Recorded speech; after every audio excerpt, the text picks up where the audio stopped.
అంటే ఈ జన్మంతా ఇంకా రాజకీయాలకి దూరంగా ఉంటూ సినిమాలకి అతి దగ్గరగా ఉంటూ హక్కును చేర్చుకుంటూ ఆ కళాన్ని తలుతూ ఉంటాను.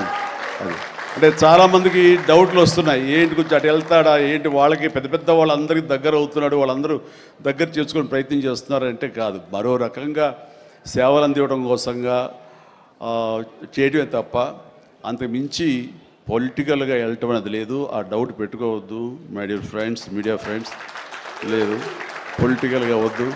పొలిటికల్గా ముందుకు వెళ్ళటానికి నేను అనుకున్న లక్ష్యాల్ని, నేను అనుకున్న సేవాభావాల్ని, ఆ సేవల్ని చేయడం కోసంగా పవన్ కళ్యాణ్ ఉన్నాడు, ముందుకు వెళ్తున్నాడు. Yes, thank you so much, love you all. Brahmanandam మరొకసారి పెద్ద హిట్ అవుతుంది, అవ్వాలి. దాన్ని మీరందరూ హక్కును చేర్చుకోండి, మీ ఆశీస్సులు ఇవ్వండి. బిడ్డ గౌతమ్కి మంచి భవిష్యత్తు అందివ్వండి. ఆ తండ్రికి పుత్రోత్సాహం నిండుగా మెండుగా పొందే అవకాశాన్ని మీ చేతుల్లో ఉంది, మీ ఆశీస్సుల వలన వస్తుందని ప్రగాఢంగా నమ్ముతూ ముగిస్తున్నాను. Thank you so much.